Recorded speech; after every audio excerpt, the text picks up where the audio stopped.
Lecture du livre L'histoire de la rédemption, chapitre 3. Conséquences de la rébellion.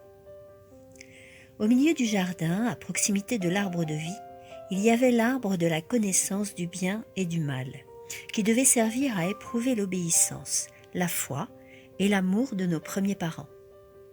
Le Seigneur leur ordonna de ne pas en manger ni de le toucher, sinon ils mourraient. Il leur dit qu'ils pouvaient manger librement du fruit de tous les autres, mais qu'ils ne pouvaient, sous peine de mort, goûter du fruit de cet arbre-là. Lorsqu'Adam et Ève furent placés dans le paradis terrestre, ils avaient tout ce qu'ils désiraient pour être heureux. Mais selon ses desseins pleins de sagesse, le Très-Haut voulut mettre leur fidélité à l'épreuve avant qu'ils puissent être considérés comme définitivement hors de danger. Ils pouvaient jouir de sa faveur, ils s'entretenaient avec lui et lui avec eux. Cependant, le Seigneur ne mit pas le mal hors de leur portée. S'ils passaient cette épreuve avec succès, ils bénéficieraient en permanence de la faveur de Dieu et des anges du ciel. Satan fut surpris de la nouvelle condition dans laquelle il se trouvait. Son bonheur avait disparu. Il considéra les anges qui jusque-là avaient été heureux comme lui, mais qui avaient été chassés du ciel à sa suite. Avant leur chute, aucune ombre de mécontentement ne venait assombrir leur parfait bonheur. Maintenant, tout semblait avoir changé. Les visages qui reflétaient auparavant l'image de leur Créateur étaient aujourd'hui marqués par la tristesse et le désespoir. Un esprit de discorde et de contestation régnait parmi eux. Avant leur révolte, il n'y avait rien de tout cela dans le ciel. Désormais, Satan pouvait constater les terribles résultats de sa rébellion. Il frémit à la pensée de devoir affronter l'avenir et la fin de ces choses.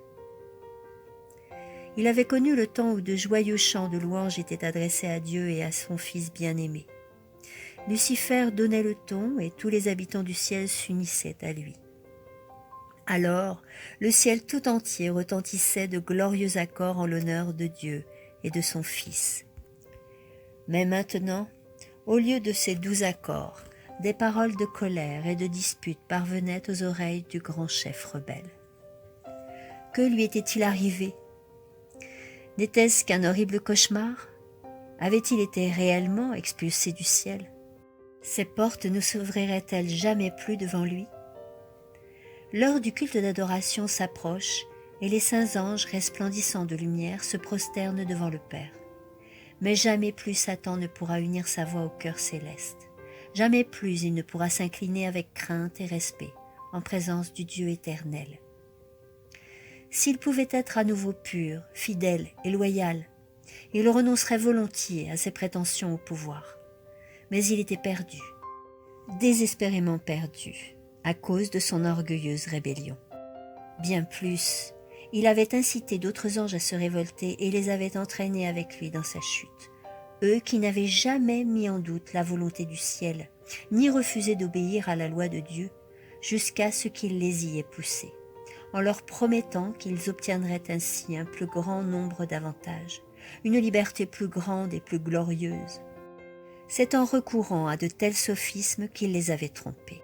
Il portait désormais une responsabilité à laquelle il aurait bien voulu échapper. Voyant leur désespoir anéanti, ces êtres célestes furent bouleversés. En fait, au lieu d'obtenir de plus grands bienfaits, ils souffraient des tristes conséquences de leur désobéissance et du mépris de la loi. Jamais plus ces pauvres êtres ne seraient sous la bienveillante houlette de Jésus-Christ. Jamais plus ils ne pourraient être touchés par l'amour profond et fervent, par la paix et la joie que la présence du Seigneur leur procurait. Et ils ne pourraient plus lui obéir de bon cœur et avec respect. Satan cherche à être réintégré. Satan tremblait en considérant son œuvre. Seul, il méditait sur le passé, sur le présent, et il réfléchissait aux plans qu'il envisageait pour l'avenir. Si solide fût-il, son être tout entier était ébranlé comme par une tempête. Un ange du ciel passa devant lui. Satan l'appela et le supplia d'obtenir en sa faveur une entrevue avec Jésus. Celle-ci lui fut accordée. Il dit alors au Fils de Dieu qu'il se repentait de sa révolte et souhaitait obtenir de nouveau la faveur divine. Il voulait reprendre la place que le Très-Haut lui avait assignée auparavant et se soumettre à son autorité empreinte de sagesse. Voyant le désespoir de Satan, Jésus pleura. Cependant, il lui fait part de la volonté du Père, à savoir qu'il ne serait jamais plus admis au ciel, car sa présence serait un danger pour ses habitants. Si on lui permettait d'y entrer à nouveau, l'atmosphère du ciel tout entier serait troublée, car c'était lui qui était à l'origine du péché et de la rébellion, et il portait encore en lui les germes de la révolte. Il n'avait eu aucun motif valable d'agir comme il l'avait fait, et il avait entraîné dans une ruine définitive non seulement lui-même, mais une multitude d'anges qui auraient continué à jouir du bonheur céleste s'il était resté fidèle. La loi de Dieu pouvait condamner, mais elle ne pouvait pas pardonner. S'il s'était repenti de sa rébellion, ce n'était pas parce qu'il avait compris la bonté de Dieu dont il avait abusé. Il était inconcevable que son amour pour Dieu ait grandi au point que, depuis sa chute, il était prêt à se soumettre volontiers et avec joie à la loi qu'il avait foulée aux pieds. Sa tristesse provenait du fait qu'il se voyait privé de la douce lumière du ciel, qu'il se sentait accablé par un sentiment de culpabilité et qu'il était déçu de voir que ses espérances ne s'étaient pas réalisées. Se trouver dans la position d'un chef exclu du ciel était tout autre chose que d'être honoré du ciel. La perte de tous les privilèges célestes lui paraissait trop lourde à supporter. C'est pour cela qu'il désirait que ces privilèges lui soient rendus. En réalité, ce renversement complet de situation n'avait pas renforcé son amour pour le Très-Haut, ni pour sa loi sage et juste. Quand Satan fut pleinement convaincu qu'il lui était impossible de rentrer à nouveau dans la faveur de Dieu, il fit preuve d'une méchanceté et d'une haine plus farouche que jamais. Le Seigneur savait qu'une telle rébellion ne resterait pas sans lendemain. Il savait que l'adversaire trouverait le moyen de nuire aux habitants du ciel et de montrer son mépris envers l'autorité divine. Puisqu'il lui était interdit de franchir les portes du ciel, il se tiendrait sur le seuil même pour provoquer les anges et leur chercher querelle tandis qu'ils entraient et sortaient. De plus, il s'efforcerait de détruire le bonheur d'Adam et d'Ève. Il ferait tout pour les pousser à se révolter, sachant que cela causerait beaucoup de tristesse parmi les êtres célestes. Conspiration contre la famille humaine. Les acolytes de Satan cherchaient leur chef. Celui-ci, sur un air de défi, leur révéla son plan. Arracher à Dieu le noble Adam et Ève, sa compagne. S'il pouvait les inciter d'une manière ou d'une autre à désobéir, Dieu prendrait des mesures pour leur pardonner et par conséquent, lui-même et tous les anges déchus seraient en droit de bénéficier comme eux de la miséricorde divine. Mais si son plan échouait, Satan et ses suppôts s'uniraient à Adam et Ève, car ayant transgressé la loi de Dieu, ceux-ci seraient, comme eux, l'objet de sa colère. Leur transgression les placerait ainsi en état de révolte, et les anges déchus pourraient, avec Adam et Ève, prendre possession du jardin d'Éden et y élire domicile. Si nos premiers parents pouvaient avoir de nouveau accès à l'arbre de vie, leur force deviendrait égale à celle des saints anges, pensait-il, et le Seigneur lui-même ne pourrait plus les en chasser. Satan conféra avec ses anges, mais tous ne furent pas immédiatement d'accord pour mettre à exécution ce plan hasardeux et terrible. Il leur dit qu'il ne confierait à aucun d'entre eux le soin d'assurer sa réalisation, parce qu'il se croyait être le seul à posséder la sagesse nécessaire pour mener à bien pareille entreprise. Le chef rebelle voulait qu'ils réfléchissent à la question, tandis que de son côté, il se retirerait pour mettre au point son plan. Il essaya de les persuader qu'il n'y avait pas d'autre issue. S'ils échouaient, tout espoir de réintégrer le ciel et toute autre partie de la création de Dieu serait définitivement perdu. Satan resta seul pour élaborer les plans qui devaient provoquer la chute d'Adam et d'Ève. Il craignait que ses desseins ne puissent se réaliser.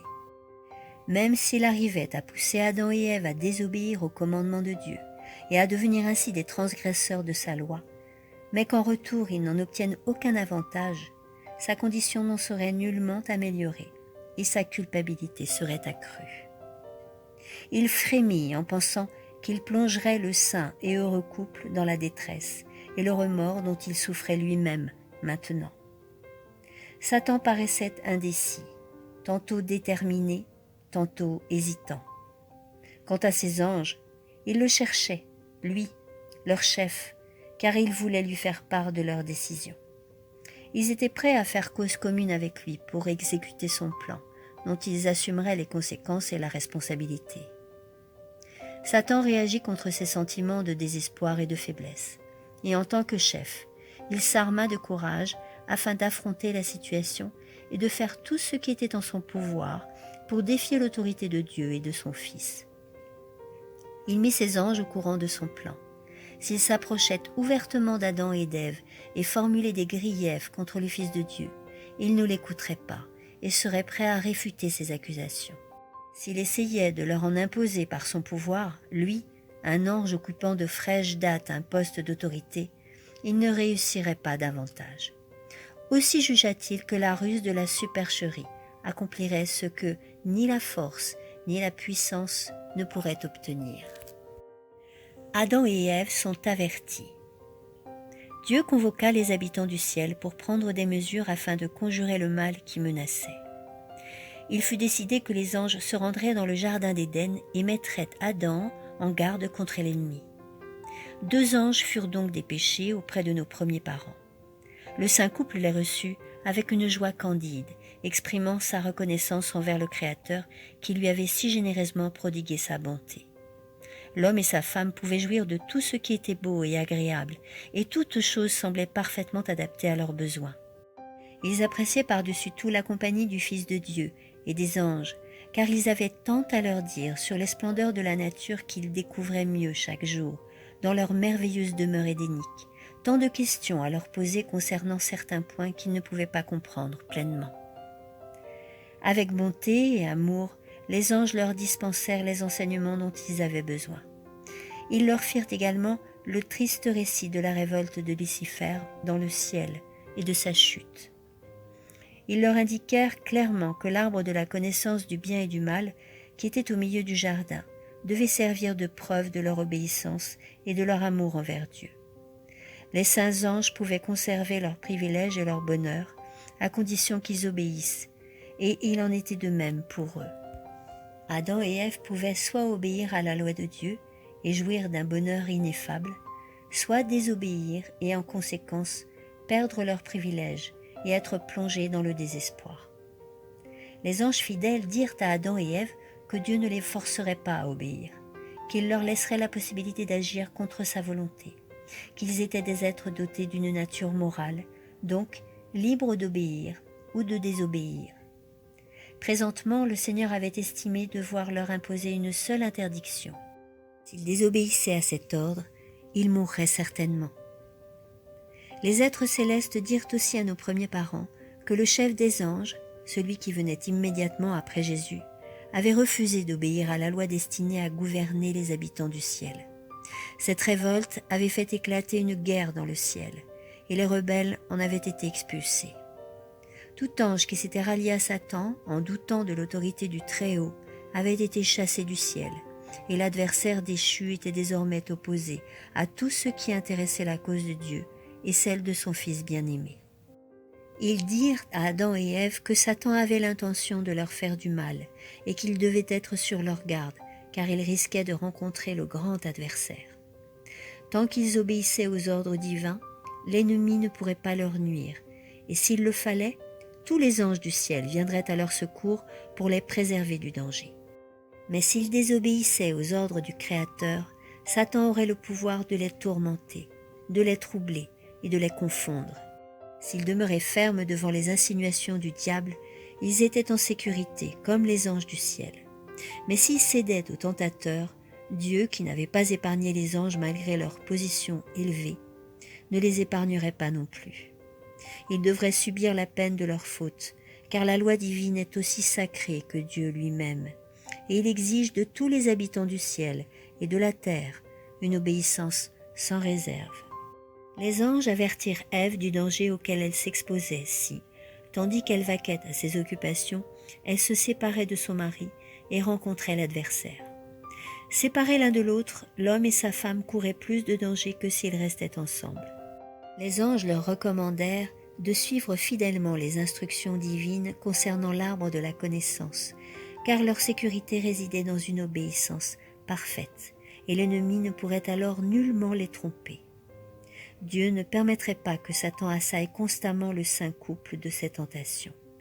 Ce n'est qu'auprès de l'arbre de la connaissance du bien et du mal que le grand adversaire pouvait s'approcher d'eux. Adam et Ève assurèrent les anges qu'ils ne désobéiraient jamais à l'ordre explicite de Dieu, car ils éprouvaient le plus grand plaisir à faire sa volonté. Les anges se joignirent à eux pour faire entendre les saintes harmonies d'une musique mélodieuse, et tandis que leurs hymnes s'élevaient au-dessus du paradis de Dieu, Satan entendait ces accents de joyeuse adoration destinés au Père et à son Fils. À l'ouïe de ces chants, sa jalousie, sa haine et sa méchanceté furent plus vives que jamais, et il suggéra à ses suppôts d'inciter Adam et Ève à désobéir, afin que la colère de Dieu atteigne ceux-ci, et que leurs hymnes de louange se changent en paroles de révolte et de malédiction envers le Créateur. Suite de la lecture de l'histoire de la rédemption au chapitre 4, dans la prochaine vidéo.